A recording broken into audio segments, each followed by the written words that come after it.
Para você que ama dividendos, dá uma olhadinha nessa planilha que está na descrição do vídeo.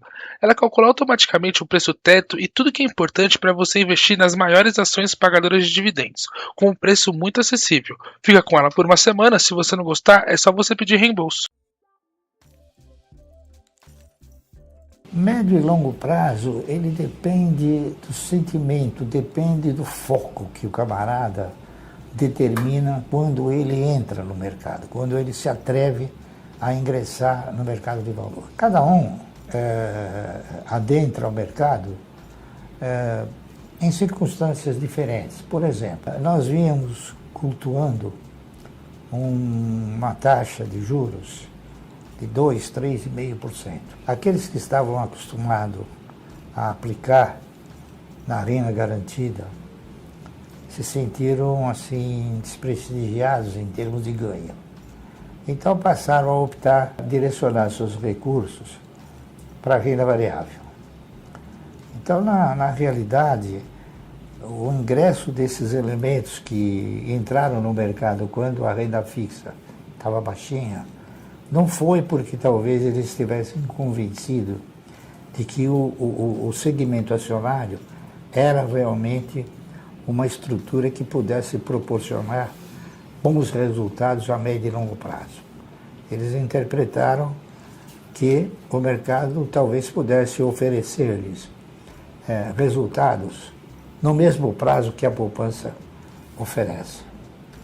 Então, o que aconteceu? Então, na verdade, eles não entraram no mercado para ficar. Eles fugiram da renda fixa. E agora, ao que parece, eles estão retornando porque tiveram duas experiências.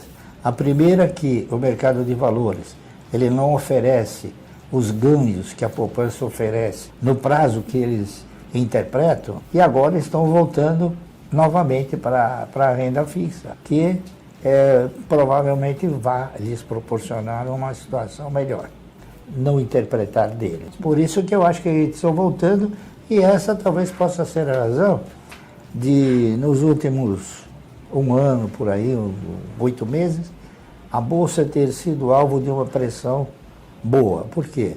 Porque muitos saíram do mercado e, inclusive, foram resgatando fundos, não é isso? E, consequentemente, então, o mercado começou a ficar mais pressionado. Agora que isso parece ter acabado, então o mercado respirou um pouco mais.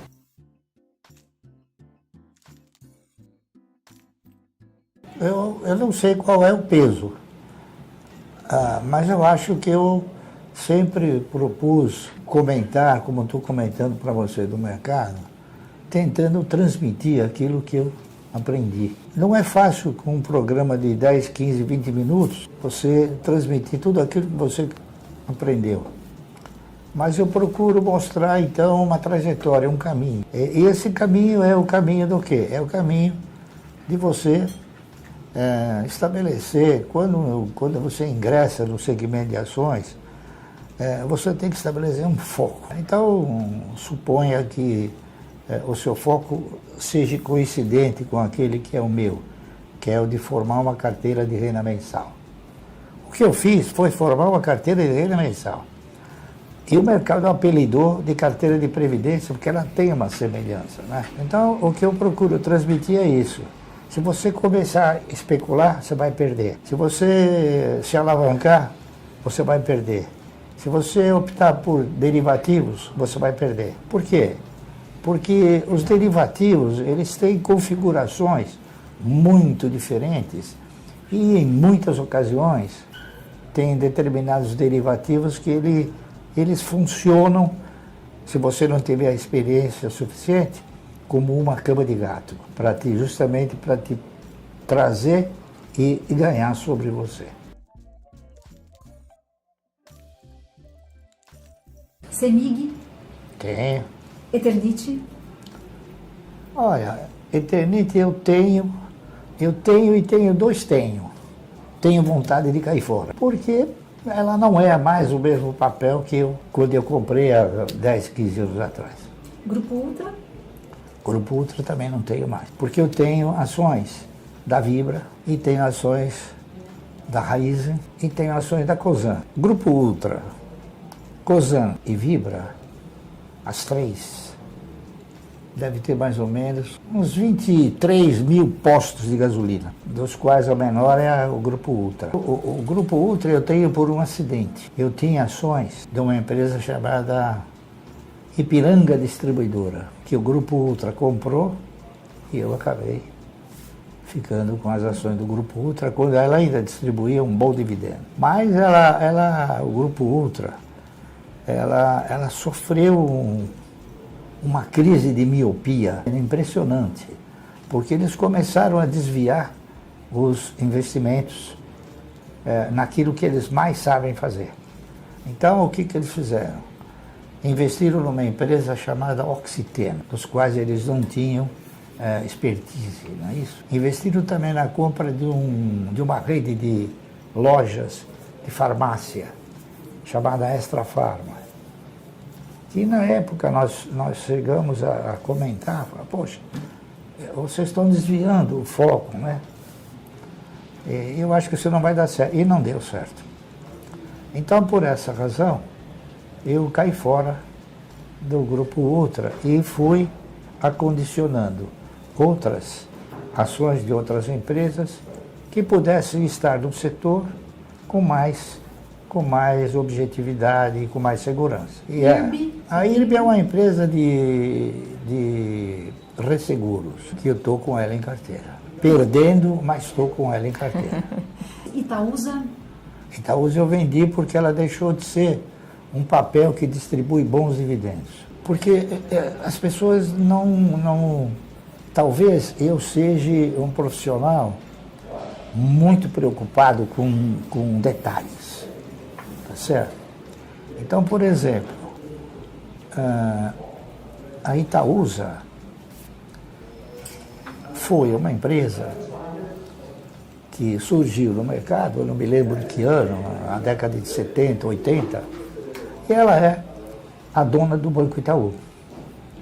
Só que, através da Itaúsa, o Itaú começou a investir em outros segmentos. E, paralelamente, ela foi aumentando a quantidade de ações. Então, hoje, ela tem uma quantidade de ações que dificilmente ela consegue remunerar bem.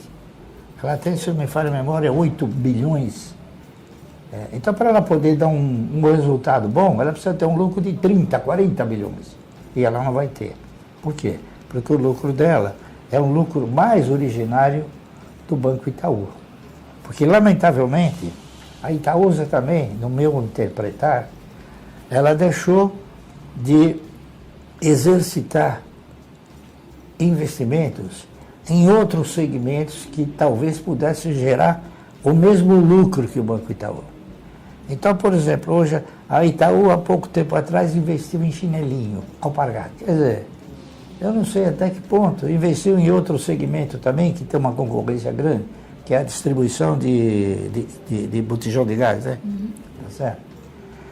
Então, eu acho que... E outra coisa, ela tem um poderosíssimo capital, né? Quantidade de ações. E ela não consegue performar, correto? Então, ela vem regredindo progressivamente. Por quê? Porque ela aumenta a quantidade de ações e cada vez que ela aumenta a quantidade de ações, o preço... Klabin e Suzano, o senhor ainda tem? Tem. Klabin para mim talvez não seja um pouco exagerado, mas a Klabin talvez seja uma das melhores empresas para o cidadão colocar na sua carteira de renda mensal. A Klabin é uma empresa que distribui dividendo trimestralmente. A Suzano não. Então ela não reforça teu caixa sistematicamente. E outra coisa também, eles têm estratégias distintas. A Klabin é uma empresa que ela remunera, então ela repassa parte da riqueza que ela gera. Não é isso? Ao passo que a Suzano, ela retém mais essa riqueza. E eles têm uma quantidade de ações diferentes. Então hoje a Suzano custa, hoje exatamente custa R$45, né? E a Klabin custa R$4,50, R$4,30 por aí. Então com o dinheiro que você compra uma Suzano, você compra 10 Klabin. Porque o mercado ele ensina, ele gera, ele produz ensinamentos que não está no livro, que não está em literatura nenhuma. Então a Klabin me ensinou que dividendo você ganha em função de quantidade possuída e não por valor aplicado. A maioria do brasileiro não sabe o que é isso.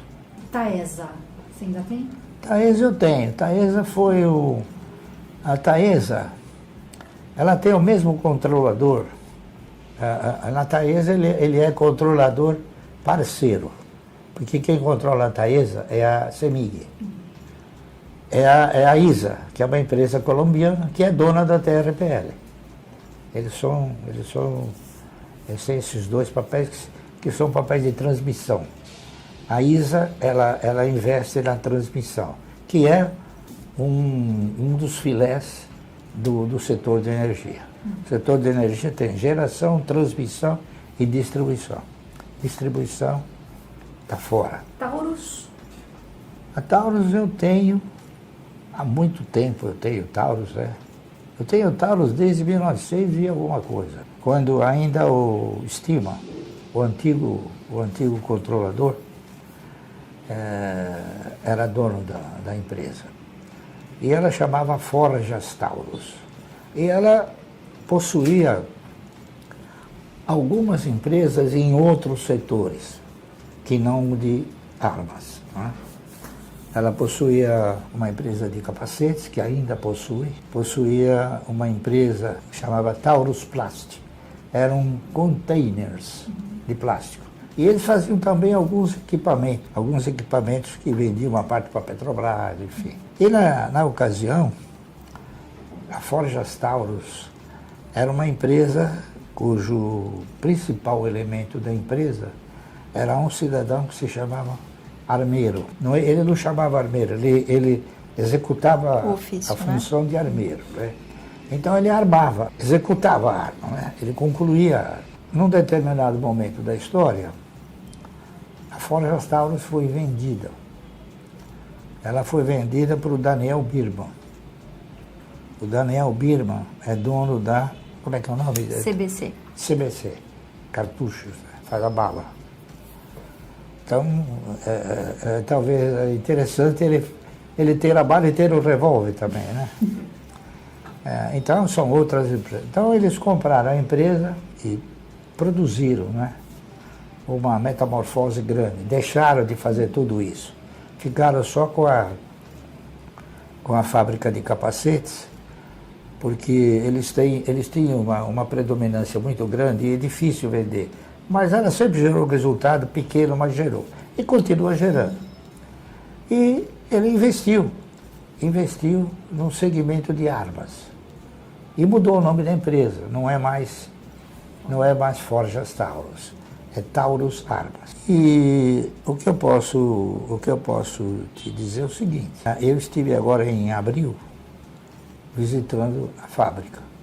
Porque ainda é do meu DNA visitar as fábricas, né? E eu vi uma das fábricas de maior tecnologia, de maior avanço tecnológico em termos de geração e de produção.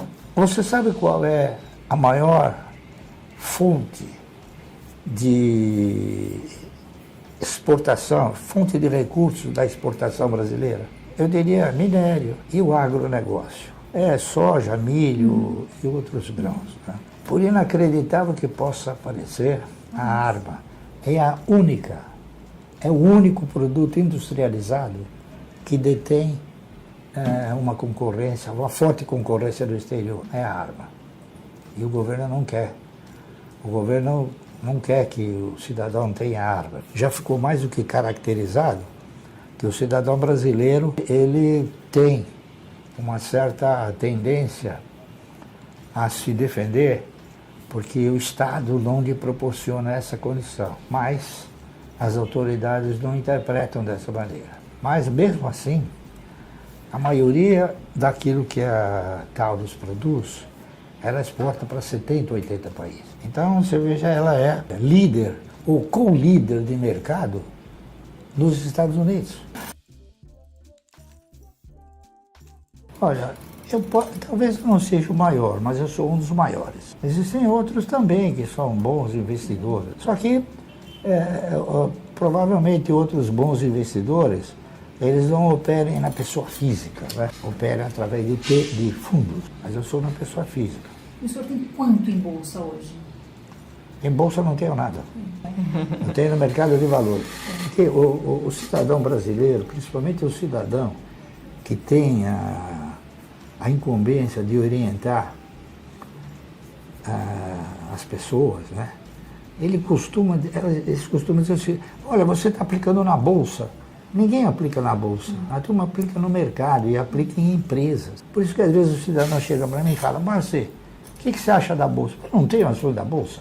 Se criou uma nomenclatura que ela não é a certa. Se você for nos Estados Unidos, o camarada não fala quanto você aplicou na bolsa. Primeira coisa que ele vai falar, quais são os papéis que você comprou. Tá entendendo? É diferente. Mas eu conheço uma historinha interessante. O cidadão tinha 30 lojas, né? De armarinho, gravata, um monte de coisa. Aí um belo dia o filho dele chegou e falou, pai, nós precisamos contratar não sei quem para fazer um levantamento de tudo isso daqui, porque a gente não tem certeza. Ele falou, quanto vai custar o levantamento? Ah, vai custar não sei quantos milhões. Faz o seguinte, tira o preço de uma gravata, o resto é lucro. Assim é meu. Tá entendendo? Por quê? Porque eu investi pouco. As empresas investem por mim. Por quê? Porque elas me pagam o dividendo e eu compro mais ações. Eu não compro Mercedes, eu compro mais ações. E eu faço isso até hoje.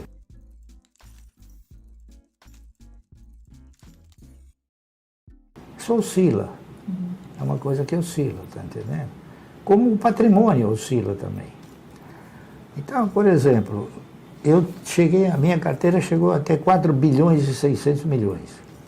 Hoje ela tem 4. Então o cidadão vai falar, pô, você perdeu 600 milhões? Eu não perdi nada. Sabe por quê? Porque eu não vendi. O camarada tem o sentimento de perda quando cai. Então, para mim, pouco interessa o patrimônio. O patrimônio, ele é um instrumento que alimenta o meu ego, mas não o meu bolso. O que alimenta o meu bolso é o dividendo. E o dividendo também oscila. Oscila na razão direta que as empresas vão obtendo maiores ou menores lucros. A minha leitura de renda fixa era que ela não existe, porque se as pessoas forem fazer uma apuração daquilo que é a inflação dela, porque interpreta-se que o que o governo fala é a inflação de todos, e não é. Cada um tem a sua inflação. Então, se você chegar em janeiro e relacionar tudo aquilo que você precisa, tá certo? Tudo.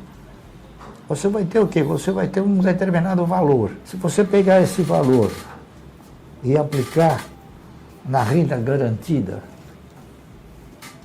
você vai chegar no fim do ano e você, pela aplicação, você vai ganhar 10%. Se você pegar o valor que você tinha disponível para comprar em janeiro e for comprar em dezembro, a diferença é mais ou menos, no mínimo 40%, 50%. Então, veja bem, se você colocou um valor para depois de um ano ser remunerado no máximo 10%, e aquele valor perdeu poder de compra de 50%, então você não ganhou nada. Você nem corrigiu o valor da moeda. Então, isso aí é uma ilusão. Por que é uma ilusão? Porque o cidadão brasileiro, ele foi seduzido ao longo do tempo e, inclusive, conduzido a ser um agiota. Está entendendo? Então, o cidadão que aplica, que empresta o dinheiro, emprestar o dinheiro, o que é? É um ato de agiotagem. Ninguém conseguiu me falar o que é a criptomoeda. E aí, se você conseguir, eu vou ficar feliz porque eu vou aprender. Eu invisto em empresas que tenham assim uma perenidade, porque a atividade é perene. Chamava-se CTB, era a maior empresa que tinha, né? Existiam outras, a Telefônica da Borda do Campo, mas a CTB era a Companhia Telefônica Brasileira. Então, para você comprar um telefone, você gastava 1 milhão em termos de hoje e tinha que esperar 25 anos, né? Hoje você tem, assim, na mão, custa 5 centavos, 10 centavos, não, 5 reais, né? E um telefone custa aí o quê? R$ 1.000, tá certo? Então, esse aparelhinho aí, ele gerou e produziu uma transformação sensacional, coisa que eu nunca imaginei que ia transformar. Ela transformou todos os brasileiros que tem em fotógrafo. Não é isso? Então, todo mundo quer tirar fotografia, né? Eu não quero tirar fotografia, mas todo mundo quer, tem que respeitar. Então eu procuro investir nesses segmentos e procuro exorcizar segmentos que não tenham assim um grau de perenidade, porque depende de uma série de fatores.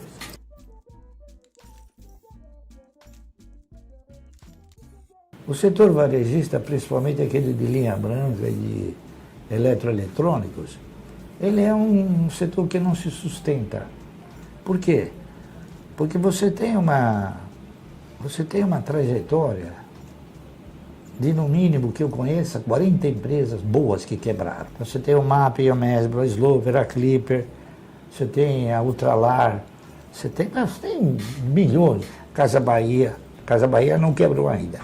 Mas você tem a Casa Centro, o G. Aronso, enfim, a maioria dessas estruturas, elas não se sustentam. Recentemente, tem uma que está quebrando, que chama Máquina de Vendas, né? Que já teve vários pedidos de concordata, não é isso? Ricardo Eletro.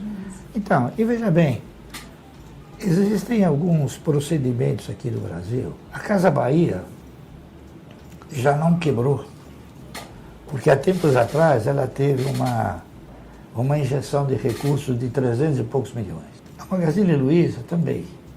Ela teve um suporte financeiro grande através do quê? Como ela é uma empresa de capital aberto, ela bate na porta e a maioria dos fundos compram as suas ações. Não interessa o prejuízo que vai dar para os cotistas. Eles compram porque algum benefício eles devem ter. Tá certo?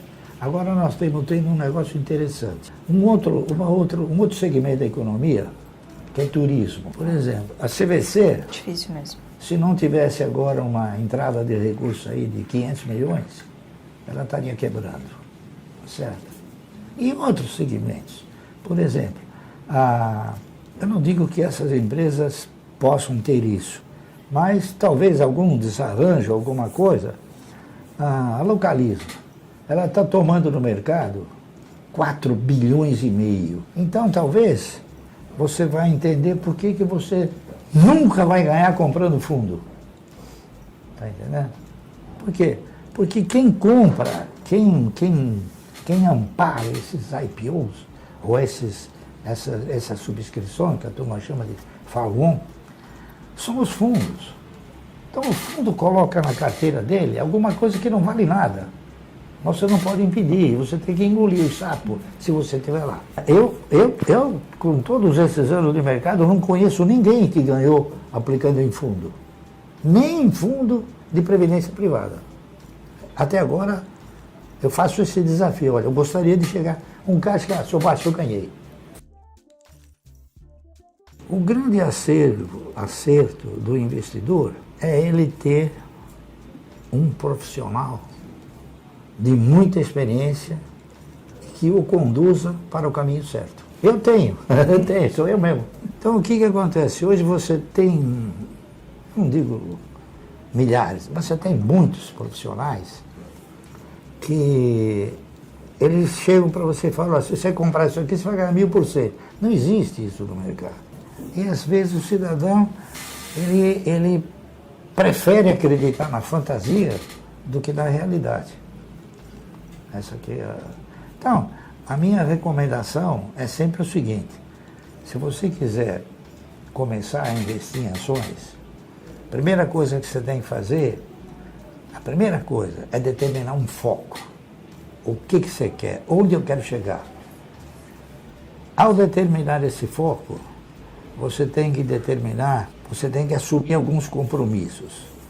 Então, o compromisso primordial é você estabelecer a prioridade que você quer.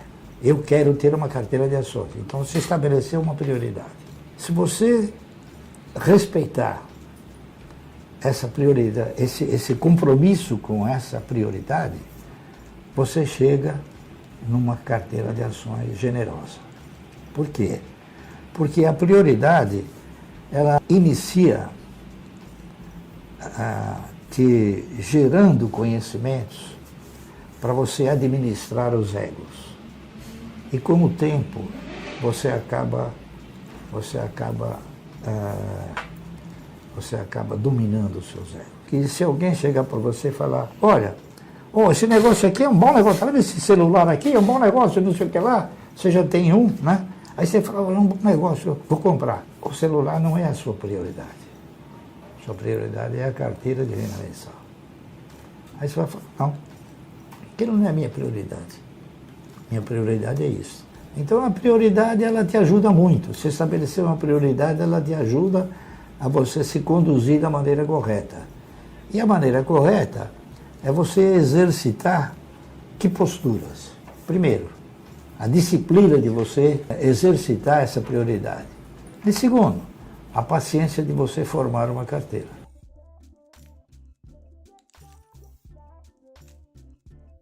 Eu já comprei ações há muitos anos atrás, né? Mas não porque não tenham sido coisas boas.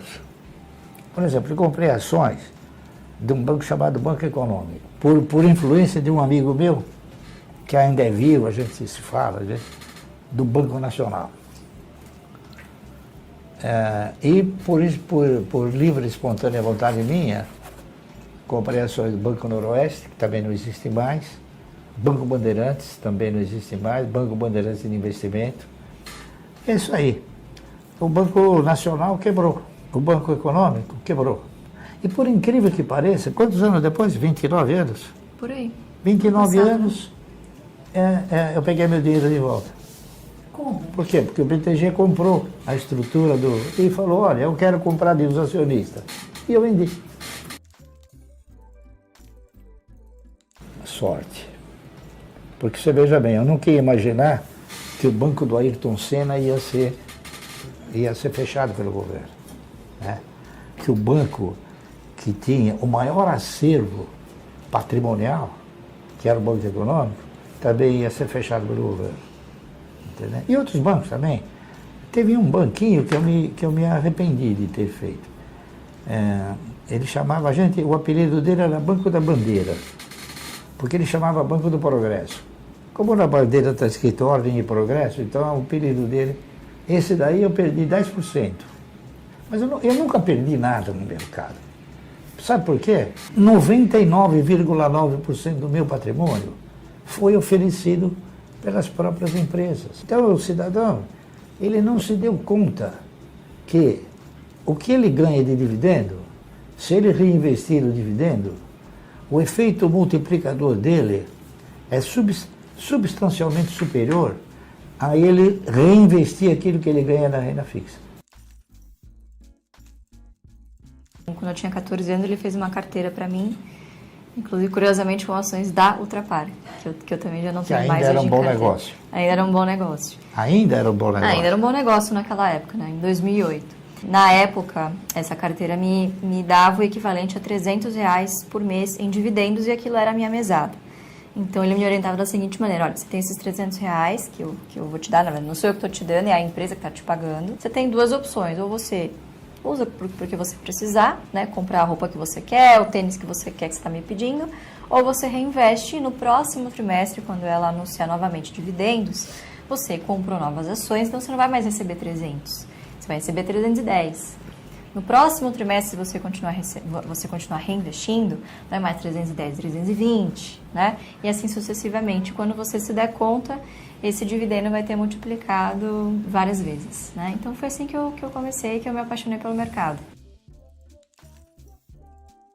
Estou chegando muito próximo de receber 1 milhão ao ano. Não é 1 milhão ao dia como ele. E você fala que 1 milhão ao dia? Ele é 1 milhão ao dia, eu recebo 1 milhão ao ano. Mas tá bom, né? Por que essa surpresa? Mas se você tivesse feito como ele, você também estaria recebendo isso. Você acha que dá tempo? Dá, eu acho que dá. Dá, você Será? sabe por quê? Porque hoje você tem um manancial de empresas boas que possam te proporcionar bons resultados ao longo dessa trajetória. Né? Você formar uma carteira de renda mensal é não ter burrice. E o que é burrice financeira? Burrice financeira é você acreditar nos índices do governo. O governo chega para você e fala, a inflação é 3%. Você tem que dar risada, né? Então você não acredita. Eu não acredito, né? Quer dizer, a maioria acredita. Inteligência financeira é quando você acredita, através do seu procedimento, dos seus investimentos, você obtém resultados satisfatórios. Eu acho que isso pode ser inteligência financeira. E para você, Luísa? Olha, ter inteligência financeira é você fazer primeiro o feijão com arroz bem feito, né? E segundo, você usar a matemática ao seu favor. A matemática, ela é implacável. Quando você pega a fórmula do valor futuro, né, para você olhar ali o efeito do juro composto ao longo do tempo, qual que é a única variável que é exponencial? O N, que é do tempo. Então, não é sobre você comprar uma Mercedes. Tudo bem se é o seu sonho, mas é sobre você realizar esse sonho hoje ou daqui 5 anos. Entende? É sobre você segurar os seus egos e as suas vontades imediatas, né? Segurar esse imediatismo. Controlar os egos. Controlar os seus egos e, quem sabe, você conquistar isso depois que você já tiver algum valor investido, né? Então, não é sobre o que, é sobre o quando, muitas vezes, né? É difícil aprender com o jovem. Com o jovem, você aprende a exorcizar o controle sobre os egos. Porque o jovem de hoje, ele tem um caráter imediatista fantástico. Então, ele ainda não se conscientizou que uma carteira de renda mensal, ela não se faz em um dia, nem em um mês, nem em um ano. E ele não se deu conta, tá certo? Que ao formatar uma carteira de renda mensal, ele vai colocar alguma coisa, depois a empresa coloca o resto. Quando eu fiz esse trabalho que ela segue hoje, Ações Garante Futuro foi um trabalho feito. Então eu descobri, porque o importante é você descobrir coisas que o mercado te ensina e que não está no livro. Quando eu digo não está no livro, você não tem nada escrito sobre isso. Então, por exemplo, um certo dia, eu li nos jornais, saiu, que os fundos de previdência privada estavam quebrando. Em 1970, se a memória não me trair.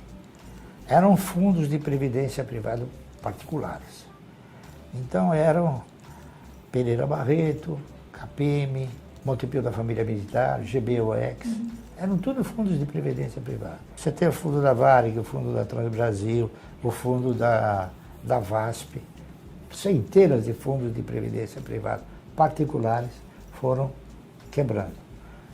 Então eu cheguei numa conclusão, eu falei, poxa, se o dia da manhã eu quiser ter uma renda, eu vou ter que apoiar para a aposentadoria, não é isso? Para a Previdência. Mas aí eu analisei o seguinte, o que é a Previdência? Em termos de concessão. Ela é uma provedora, certo? Você ganha 50 mil reais, a Previdência te dá 3. Então ela provê recursos a você, no mínimo para você se viver. Vai. Então esse é o espírito, a essência da Previdência. Por que não da previdência privada também? Né? Ela nunca vai te retribuir aquilo que você comprou. Ela vai te retribuir um pedaço.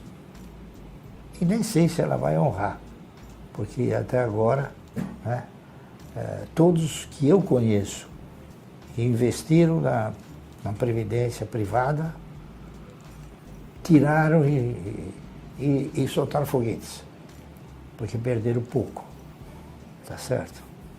Então, naquela ocasião, eu analisei e falei, poxa, vai ser difícil eu ter uma renda mensal boa, né? Pelo menos para mim viver bem, não é isso? Então eu busquei outras fontes. Mas antes de buscar outras fontes, eu fiz o seguinte, falei, poxa, o cidadão que trabalha na iniciativa privada, ele, ao se aposentar, ele ganha uma provedoria, né? E funcionário público? Funcionário público não se aposenta, você sabia? Ele ganha o mesmo salário. O que acontece? A Previdência passou a ostentar a postura de provedora e empregadora, porque ela paga o salário. Eu falei, bom, então eu nunca vou me aposentar nessa estrutura. Então, o que eu tenho que fazer para ter uma carteira de renda mensal? Então, eu analisei todos os investimentos viáveis possíveis, não é isso? E nenhum deles se apresentavam como capazes de estruturar um investimento a médio e longo prazo. Então, quem colocava em evidência a perspectiva de você investir a médio e longo prazo? Bom, naquela época eu pensei, bom, o Banco do Brasil, ele já tem acho que 90 anos, então, logo ele vai ter 150, vai ter 200. Então, ele serve. As empresas de energia elétrica também servem. As empresas de alimento também servem. Então, eu fui analisando e fui chegando numa conclusão. O setor financeiro, não é isso? Então, eu fiz o seguinte, falei, bom, para mim me aposentar pela Previdência, eu preciso contribuir 30 anos. Aí eu fiz essa pergunta para mim. E se você comprar 1.000 ações por mês, durante 30 anos, o que acontece? Bom, vamos ver o que acontece. Então pus tudo num livro, numa tabela, né? E cheguei numa conclusão interessante. A partir do 8º ano, você não precisava mais tirar o dinheiro do bolso. O reinvestimento produzido pelas ações, ele já te dava seguimento. Então, quer dizer, eu pesquisei e consegui ver isso aí. E eu fiz. Em 8 anos eu já tinha uma renda que me permitia viver sem nenhum salário. Naquela época eu tinha o quê? Tinha 4 filhos, né? 4 já. 4 filhos. Fui o primeiro cidadão a escrever sobre o mercado de capitais aqui no Brasil, por causa do Nelo Ferrentini, que era diretor do jornal Diário Popular. Então nós começamos a escrever sobre o mercado e depois vieram outros. E hoje tem milhões aí que escrevem, né? Olha, o recado que eu talvez pudesse passar para eles seria o seguinte: não compre ações só por comprar, só por receber uma dica. Analise os projetos de empresas que tenham, assim, projetos futuristas, né? E comprem ações dessas empresas. Não se preocupem com a Bolsa, porque a Bolsa é um órgão ávido por corretagens e emolumentos. Nunca aplique na Bolsa, aplique no segmento de ações. É isso aí. Olha, eu diria o seguinte, antes de você se jogar do avião, aprenda a abrir o paraquedas. A gente, quando é jovem, quer se aventurar, né? Claro, a gente tem todo o tempo a nosso favor, mas muitas vezes quem se joga do avião sem abrir o paraquedas, na bolsa, no caso, muitas vezes não volta. e joga a culpa no Eu acho que mercado. ele não volta nunca. Não volta, não Eu volta. já falo diferente, eu falo, você nunca andará 1 quilômetro se não der o primeiro passo. Então, eu concluo para você dizendo o seguinte, se eu tivesse que colocar um termo no meu trabalho, eu mudaria. Está entendendo?